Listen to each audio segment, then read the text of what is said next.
आप तो तैयार भी हो गए। अच्छा हुआ तुम आ गई, मैं तुम्हें बुलाने वाला था। क्या हुआ, कुछ चाहिए क्या?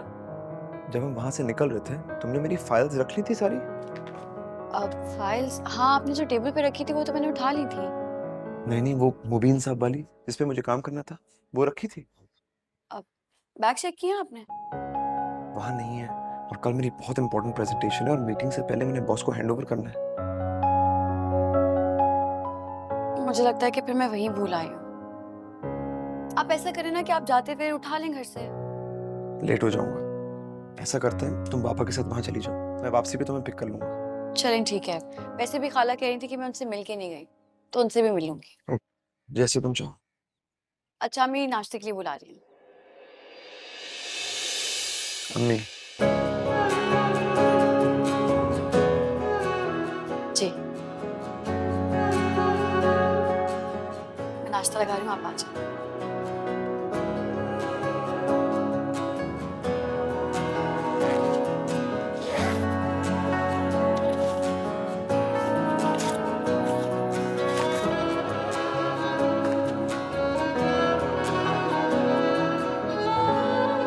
अंकल, आपकी चाय। यहाँ रख दो बेटा, अभी जरा गेम बहुत साथ फंसा हुआ है। अम्मी, क्यों तकलीफ की हैं? मुझसे कहा होता मैं बना देती।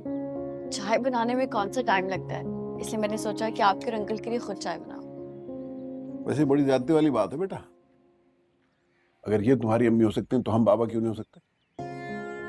हद करते हैं वैसे एहसान साहब, फालतू में बच्ची को डरा दिया। बेटी इनकी आदत है मजाक करने की। अगर आपको अच्छा लगता है तो मैं आज से आपको भी बाबा बुलाऊंगी। हाँ ये बात हुई ना, अगर तुम हमें बाबा पुकारोगी तो हम तुम्हें बाबा बन के भी दिखाएंगे। सबसे पहले तो हम तुम्हें सिखाएंगे चेस खेलना, और उसके बाद रोज आइसक्रीम खिलाने ले जाया करेंगे शाम को। ऑफर तो बहुत अच्छी है ना? लग रहा है अंकल आज मूड में हैं? और भी कोई फरमाइश है तो कर डालो, अभी वक्त है। अभी तो बस मुझे घर ले जाएं, रोहाम की कुछ फाइल्स लिख आनी है। क्यों नहीं बेटी, जैसे तुम कहो। जल्दी से तैयार हो जाओ, मैं भी तुम्हें छोड़ आता। ठीक है।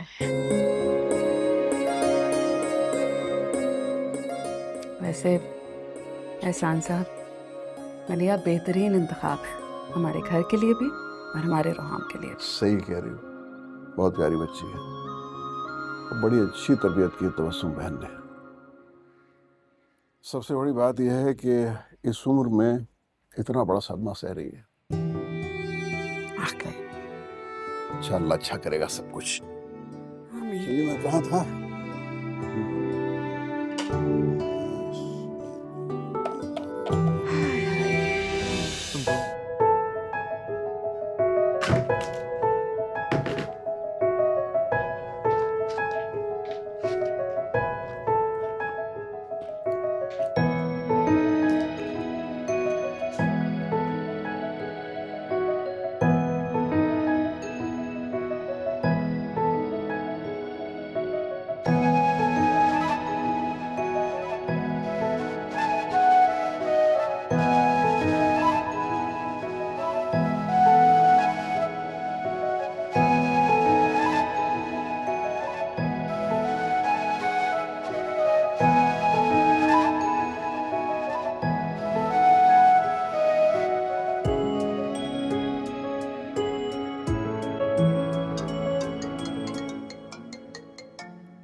अस्सलाम वालेकुम।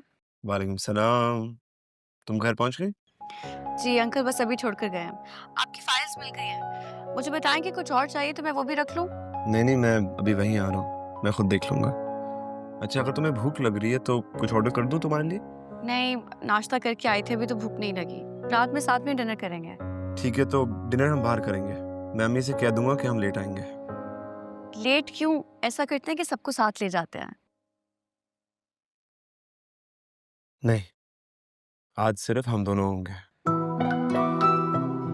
मैं बिल्कुल नहीं चाहता कि हमारे दरमियान कोई तीसरा आए। ओके?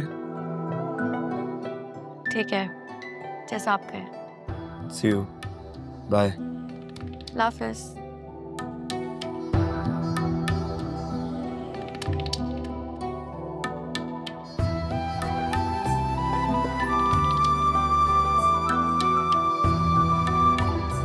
फोन क्यों नहीं उठा रही? तुम्हारे अम्मी की कॉल है, शायद थैंक यू कहना चाह रही हूँ। उनको इतनी बड़ी प्रॉब्लम से जो निकाला है मैंने। तो फिर तो तुम्हें कॉल करनी चाहिए। मुझे क्यों कॉल कर रही हैं? मेरा उनके साथ क्या रिश्ता? बुरी बात, छोटी सी बात के ऊपर ताल्लुक तो नहीं खत्म करते। आखिर तुम उनकी इकलौती औलाद हो। कर उन्होंने तुम्हारा मान नहीं रखा तो कोई बात नहीं, मैं हूं ना, मैं तुम्हारा मान सम्मान रखूंगा, तुम्हें पनाह भी दूंगा। क्या कहना चाहते हो कबीर? मैं सिर्फ ये कहना चाह रहा हूं कि वापसी के सारे रास्ते बंद हो चुके हैं।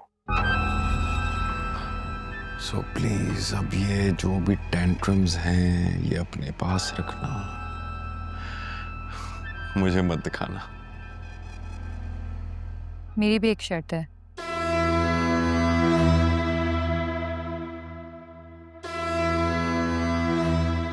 तो अब तुम मुझसे अपनी शर्तें मनवाओगे?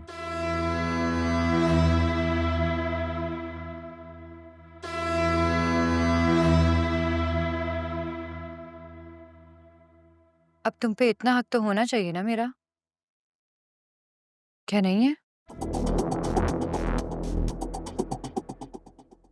शर्त बताओ। अगर तुम चाहते हो कि मैं तुम्हारी सारी बातें मानूं, तो तुम्हें मेरी एक बात माननी पड़ेगी। कैसी बात? तुम्हें मेरे साथ साइकाइट्रिस्ट के पास चलना होगा।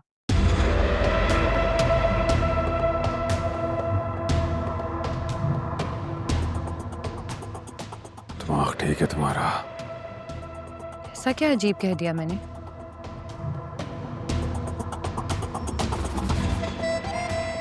तुम मुझे पागल डिक्लेयर करके अपने बाप के साथ मुझे बदनाम करना चाहती हो?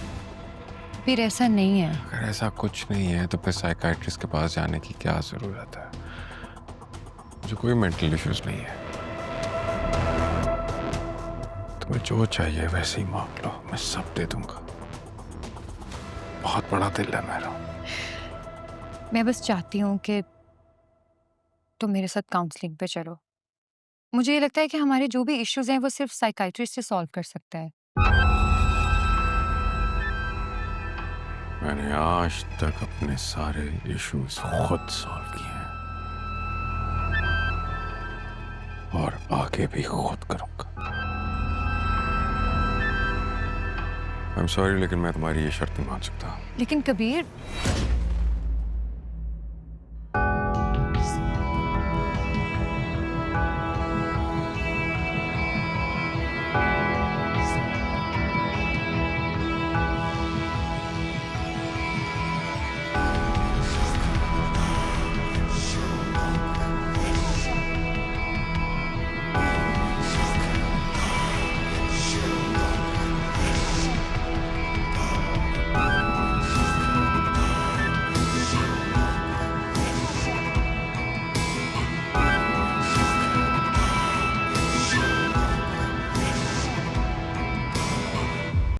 दिल जरा कुछ तो बता, किस राह पे